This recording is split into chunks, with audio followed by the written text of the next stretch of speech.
Emerald Soldier here, and I am back to talk about House of the Dragon Season 2, Episode 2, and my thoughts on this episode. I thought it was great. I liked the ending a lot.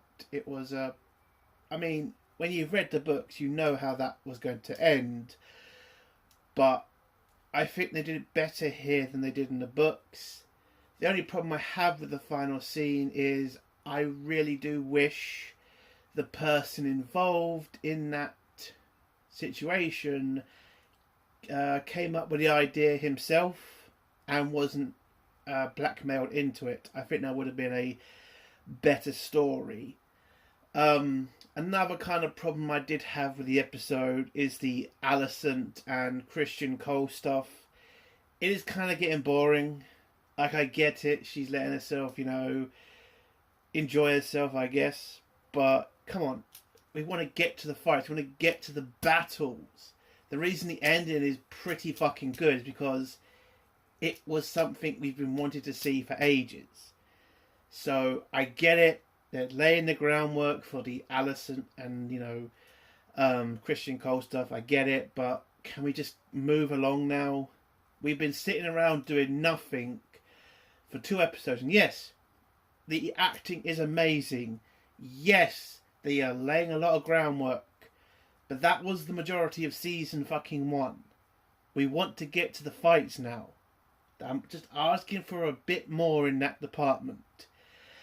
There's also one little issue I have, but it's not to do with the episode, it's to do with some people kind of going a bit crazy with the rumours, because some people are saying on, the rumour mill that, Sea Smoke was seen in the episode, and yes, she was, and that means Laenor's coming back. That's pretty stupid. I mean, if Laenor comes back, there's an important arc that's going to happen in the future between Rhaenyra and the Sea Snake. And for that storyline to happen, and for the conflict that's going to happen between them, which involves a dragon seed, if Corlys has his son back, he wouldn't be really much inclined to help this character. And the conflict between Rhaenyra and him will never happen. And in the book, it's done in a fantastic way, the conflict between them two, and I really don't want to fuck that up. Yes, Sea Smoke was seen, but Laenor's death, and we all know it's fake, but he's still gone, so it's a free dragon, technically. That's all I'm saying with that. So I kind of started off this video with a lot of things I didn't like. Let's get to the stuff I did like, which has to be the fantastic ending, which does pretty much turn this episode into the best episode so far for me. Again, it's a tragic scene, but it's a very entertaining scene at the same time.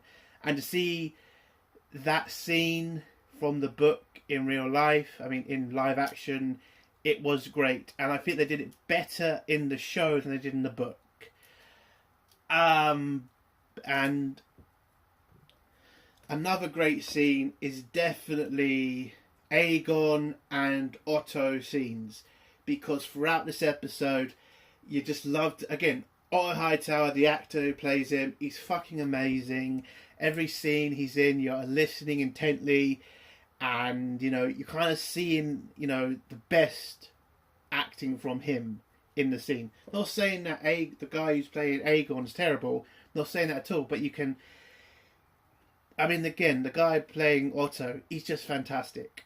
He really is. And I love the scene at the end with Aegon and Otto, and how you're seeing the mistake that Aegon made, and Otto's trying so desperately to get through to his king and his grandson, that he made a mistake, but unfortunately Otto knows he's fucked up because he keeps trying to insult his king and his grandson. which kind of costs him dearly in this episode. So, I mean, it's great writing. You can see that Otto is making sense. You can see he's making a very smart argument. But he is kind of insulting the king, and, you know, it's pretty stupid. Especially if you're trying to keep your job and not wanting it to be taken away from you. Which, unfortunately, well, we'll get to spoilers of that. But again, it's just such a great scene. But we do have to go back to a negative part of this episode. Now, it is becoming clearer and clearer that the writers are definitely trying to force you on one side at this point. I get it. A lot of people like the blacks. I get it. But, as I said from my last video, it would have been better if it had been both sides are as bad as each other. Now, they can still get there, but unfortunately in this episode, with the death of the child, it seems like the writers were trying to protect Rhaenyra in every part of it. Blaming it on another person, her not taking responsibility for it, and just trying to lay most of the blame at Daemon. Now, I get what they're trying to do here. I know, like, from the books, this is just hearsay. These are just stories. Nobody who was actually there knows what happened. But I would have preferred it to have been a bit better than that. I get that Rhaenyra knows she's lost the moral high ground in this situation. But I think if she wants to, get more allies, and yes, it's going to cost her a lot. The murder of a child. I get that. But a savvy leader would have seen this fuck up and just said, I've got to turn this fuck up into an opportunity. And maybe gone out and said, this is what happens to people who break oaths, or this is what happens when you cross me. This should have been the point where Rhaenyra comes out of just being a good person and just taking this fuck up and turning it into an opportunity. That's what should have happened. Unfortunately, they just go down the road of Rhaenyra moans at Daemon for a bunch of scenes, and then, Daemon gets sent away. That's it. So that is disappointing to me.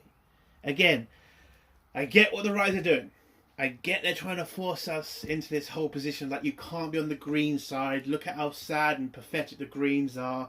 Look at how nice Rhaenyra is. And all the problems Rhaenyra has, well, that's just Daemon's fault. That's not good writing. I'm sorry, it's not. Okay? And I'm kind of getting worried now that are we just going to get, like, from most of the stories from the book, of all the bad shit Rhaenyra's going to do, are we just going to get the whole, well, Rhaenyra didn't do it, it was actually somebody else shit? Because if they do that, then it's fucking bullshit. Now, I'm not in panic mode yet about that, but I'm definitely got my head up now about the lot of protection they're giving Rhaenyra, which I do not like. And so listen, it was a fantastic episode. I know what I said about Rhaenyra, it's kind of a bit harsh, but she's a great actress. I love the character, I love the show, but I am noticing things now, and I don't like it. I want to love this show. I am going to keep watching it. It's great so far. But come on, we need them to get Rhaenyra to that point where she is going to turn. I get what they're trying to do with this character. It's kind of a bit of like an apology for, Daenerys and how that shit went crazy. In this, maybe they're trying to show a queen who's trying to be nice, falling and going insane and becoming a dictator. I get it. I like it. But we got to get there at some point. So what would I give this episode out of 10? I would give this episode, because it was better than last week, an 8 out of 10. It's still a solid episode. It's a great episode. But there were a bit more problems in it. But again, the ending for me just saves it. It really does. The fight definitely saves it. So let's go to spoilers now. If you don't want to hear spoilers, leave in 3, 2, 1. So the episode starts off with the aftermath of the kid's assassination. You have Aegon absolutely angry, smashing the crap out of his father's model of old Valyria. So, he takes his anger out there. His mates or his allies are trying to calm him down, but again, his son's been murdered, and Aegon wants blood. He wants war. So we head to the small council where everybody's pretty much kind of panicking and trying to figure out what the fuck happened. Like, how did somebody get past the guards? How did somebody kill the heir to the throne? Because in this show, they have changed canon by not giving Aegon another son. So Aegon is now, well, he has no son or heir to his throne, which puts the throne and the kingdom in a massively bad situation. So this is a pretty bad situation for everybody, but Aegon wants blood. He wants to go kill his sister. He gets pissed off at his mum for not letting them kill Rhaenyra when they have the chance. But his uncle pretty much uses this as an opportunity to get the high ground back from what they lost from killing Rhaenyra's son, now that they can show the public and all the other lords of Westeros that the Blacks are as bloodthirsty and as evil as the Greens, and that the Greens are the good guys in this situation. Why not parade the dead body of the future king to the public and show them what Rhaenyra did? And, Alicent's kind of a bit on the fence about this. She doesn't really want to be a part of this, but Otto kind of does get through to the king.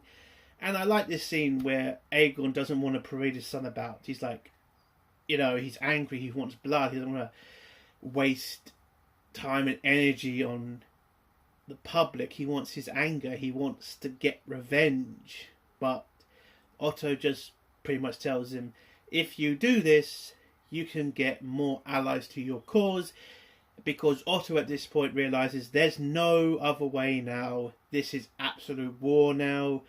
There is no negotiation. There is no way for these two people to be in peace. And I did like that, because in the book, this is the time when the gloves came off between both houses. Yes, at first, when Rhaenyra's son got killed, she was never going to negotiate, but the Greens were probably still on the fence about it. It's like, there's got to be another way. Can we avoid war? At this point, when Aegon loses a son, he doesn't want any sort of peace. He wants blood. And that's and that's what you wanted to see in this episode. And I did love how they did that. It's over. There's no chance of peace. This is war now. So Otto knows that he needs more allies, because a lot of people are not running to Aegon's banner. They're not allying with him. They're pretty much either staying neutral or aligning themselves with Rhaenyra. And that's a problem for them. So they agree. So the king agrees to the parade of his son to the public, to head off to be buried or burnt, as all Targaryens are after they die. And now Alicent has to go talk to Helaena and get her to join her on this parade, basically. It is basically a parade to show the body to the public and, curse Rhaenyra. And Helaena doesn't really want to be a part of this. She is still massively grieving and she doesn't want to be involved. But Alicent's able to get through to her, and then when Alicent tries to kind of talk to her about, the fact that she did see her and Sir Christian in bed together, Helena's not really bothered about that right now.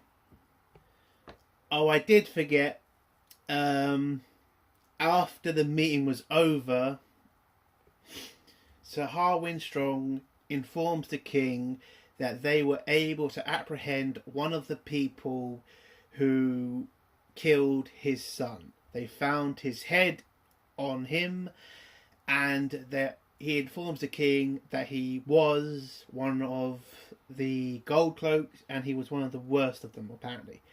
So yeah, they've already captured him. I didn't really like this scene that much, I have to say. The problem I find with it is, one, the Daemon's gold cloak was way too quick on surrendering and, you know, giving up information. I would have preferred if he was a much more loyal soldier and a much more tougher soldier. Two, I also didn't like the fact because when Harwin, you know, comes into the room and tries to tell him that he's not going to hurt him, the king then comes in and only hits him once, and then the camera goes somewhere else. You're looking at a guy who literally cut a child's head off, and you're not even going to give us the enjoyment of seeing the king kick the shit out of him to the point of death, probably.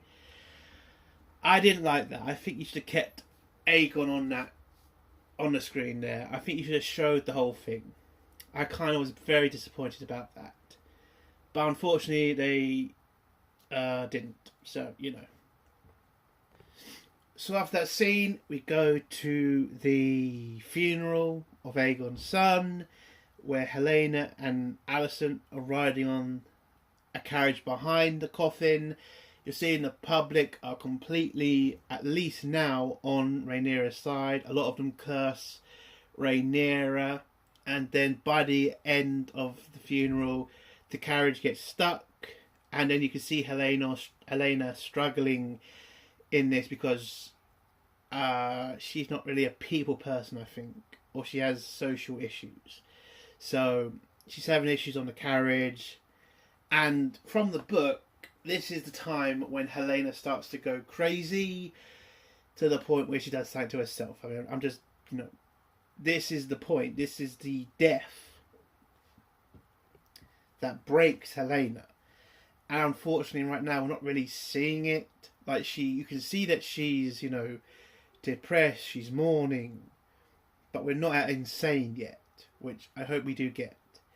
So, after we get through this scene, we head back to Dragonstone, where Rhaenyra is informed of the death of Helaena and Aegon's child. Now, Rhaenyra understands that this looks bad for her. How can she now, you know, call on allies who are now second guessing or questioning, did Rhaenyra order the death of a child? And not just any child, her own kin. I mean, this is a fratricide or something. Basically, killing a member of your family is pretty bad in Westeros, and especially in that time period.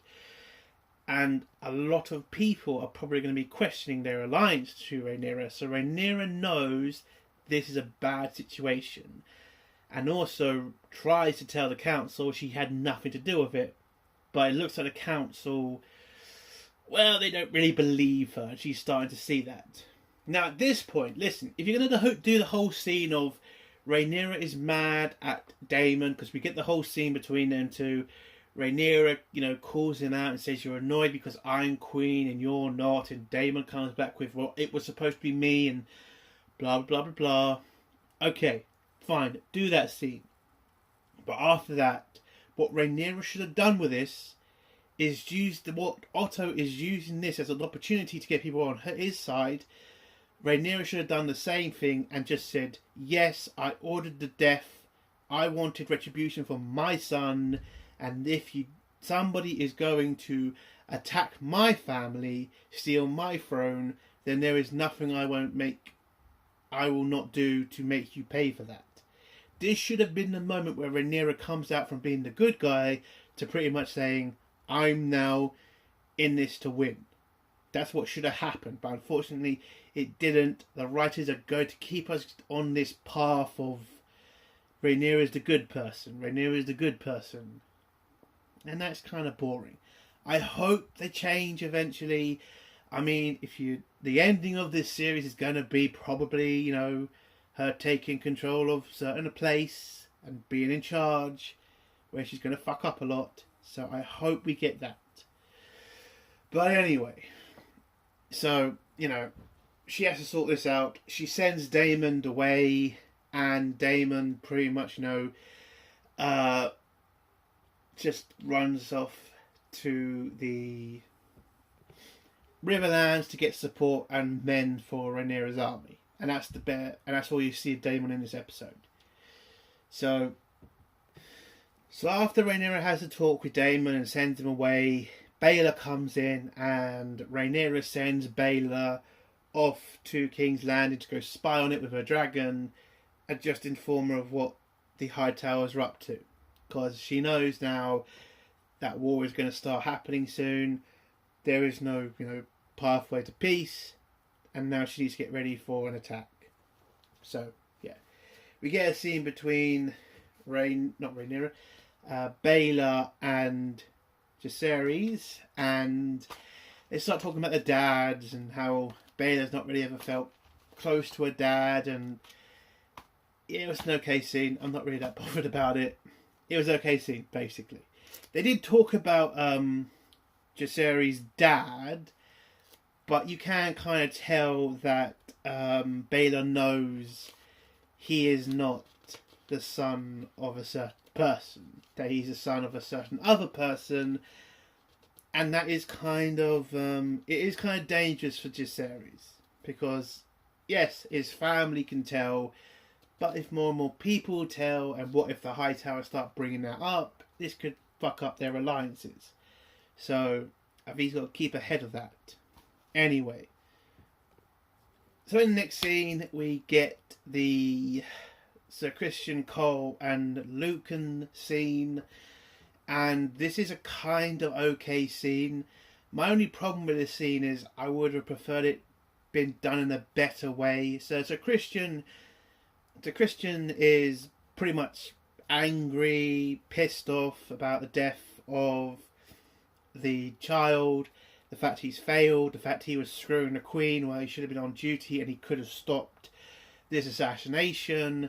So he's pretty much taken out his anger on Luke, and, he has somewhat of an idea of how he could get back at Rhaenyra for the Hightowers, but it involves Luke and his twin brother. Now, what I would have done with this scene is I would have had Sir Criston going at Luke, swearing at him, trying to blame him, and Sir Luke just go straight up to Sir Criston and say, I know you're fucking the Queen, I know that you've dirtied your cloak, that you have disgraced the King's Guard. And I would have preferred it if Lucan had come up with the idea and said, but I can restore honour to it, or at least to the King's Guard, if I stop Rhaenyra and stop this war. I think it would have been a better way for what happens at the end to have happened. Again, not saying what happens is terrible. I just would have preferred if it was Luke's idea and not the fact he was getting blackmailed by Criston Cole. I think it would just been a little bit more believable for him to have done it. That's just me. I know it's probably not a lot of people going to agree with me, but that's what I would have done. So Criston tells Sir Luke that if he wants to get back in the good graces of the King's Guard because of his brother's betrayals, the fact he stole the crown, he needs to go to Dragonstone and assassinate Rhaenyra. Luke's kind of reluctant, but agrees to go. So, the next scene we meet two brothers. The guy who saved Corlys, Valerian, and his brother. His brother's trying to get him to ask Corlys for favours, to try to, become a part of his crew or something, or help his brother in getting, lucrative jobs or something. This scene didn't really... Well, it kind of did slow down the episode. I get what they're doing. I think I know who this person is in the story, but I'm not sure right now. I don't think he's a dragon seed because, well, I'm not too sure right now. But if he is the dragon seed, that's why I don't think, sea smoke is a signal that Corley's son's back. Laenor can't be back because again, it will break the conflict between Corlys and Rhaenyra that's going to happen. That's what I'm saying. But maybe he's a dragon seed. Who knows? Anyway, after this scene, we head back to Rhaenyra and Dragonstone, where Rhaenyra questions the White Worm, asks her what she's doing, and the fact she betrayed her and helped the Hightowers. We get some story about, her and her past and how she got where she was and how she made her business and all that stuff. Not really interested. What annoyed me about this was, it's a simple thing for what Rhaenyra needs to do in this situation. This woman has betrayed you. This woman has helped your enemy. Kill her. She will be a massive risk if you do not get rid of her. You don't know her loyalties. Kill her and be done with it. But we have to keep on this road of Rhaenyra being a good person. So because Daemon promised to release her, Rhaenyra agrees to release her. She releases her, and while she's walking down the beach to catch a boat, she then sees Luke walking up to Dragonstone. Now we don't see what she does after that. We see that she notices, but does she warn the Queen? No. And then we get this... we then go to another scene where we get one of the best parts of the episode, where it is revealed that Aegon has hanged all of the rat catchers, every single one of them. No trials, no trying to see if they were innocent. No, he just hanged them outside of the throne room, outside the castle, where there are a bunch of innocent mums and children screaming and crying over their dead, husband or father. So, Otto comes in to question Aegon and tells him, "You idiot, we had the approval of the kingdom, we had the approval of the small folk. Why did you do this? You fucking screwed us here. We had the moral high ground and now we've lost it because you killed a bunch of innocent people." Now Aegon does tell him, well, one of them did kill my son or helped kill my son and somebody needed to pay for it. But this is when Otto pretty much is like, I am fucking angry. You have literally fucked us. It's going to be harder for us to grab allies. Not impossible, because again, killing a bunch of innocent people is not going to be seen the same with lords as killing a heir to a throne. Just being honest, that's what the lords are going to see. The small folk will see this as terrible, and losing their support is pretty bad. But losing an heir to a throne is bigger. But again, Otto's just angry because this didn't need to happen. And also we find out that the rat catcher that did help, he was also hanged too. Because it was very mysterious what happened to him. Because nobody knows what happened to him in the book. Turns out, well, he just got caught and hanged. It's okay, it makes sense in the story. I've got no problem with that. But in this scene, which again was fantastically acted by Otto, amazing actor, but Otto pretty much goes full blown, pissed off. Like, he calls out Aegon, he tells him that he's an idiot and that he is too reckless to run a kingdom on his own.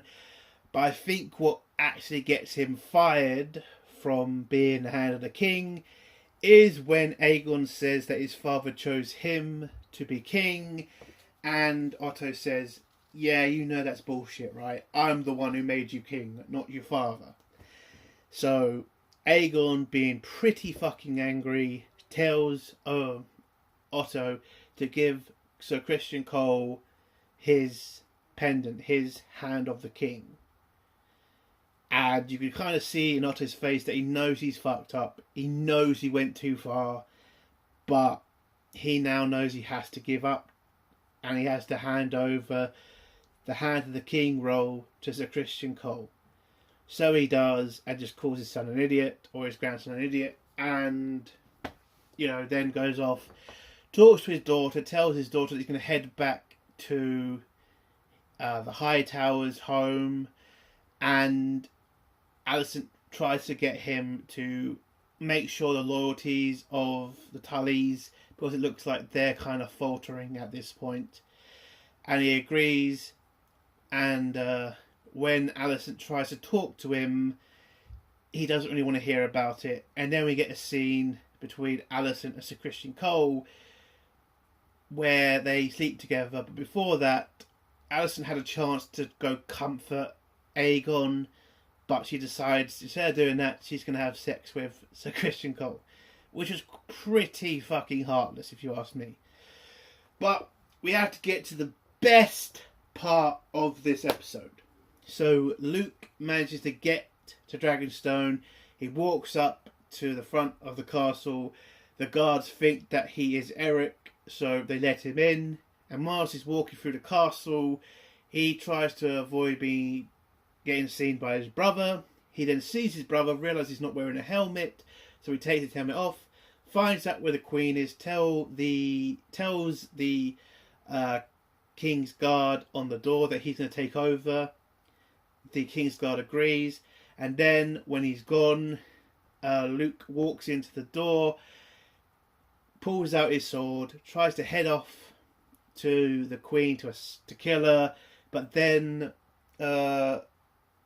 Eric comes in, and you get this amazing fight between them, which again was done better here than it was in the books. You can see that they're both kind of struggling with fighting each other, but their honours, both of them, are taking precedent. You can see that Luke gets the upper hand in one point of the fight, nearly kills his brother, but his brother pushes him off him. And then when Luke tries to grab his sword and run at his brother, Eric pulls out his sword and stabs him in the gut, killing his brother. And then the King's Guard that came back to help, stop the assassination of Rhaenyra doesn't know which brother this is, because they are twins. And then Eric looks at the Queen, says, "I'm sorry," and then you get this epic scene where he falls on his sword, killing himself, because he could not live without his brother. And that's the end of the fight. And as I said, the end of the episode was just Alicent and Sir Christian Cole having sex, and that's the end of the episode. It was a great fight between the twins. I was kind of surprised we saw it this early. I think the actors playing two brothers are pretty good. I don't know if it's just one person or it's two people, but whatever it is, great acting from them. It is sad to see them go, but whilst they were here, it was amazing. There are some problems with this episode, but it is still great television. I loved every minute of it, and I can't wait for next week's episode. 8 out of 10. That's the end of my video. If you like this video, give it a like. If you dislike this video, give it a dislike. And if you like my content, do think of subscribing. And if you have a comment, leave it below, and I'll try to get back to it. Entertainment Soldier, bye.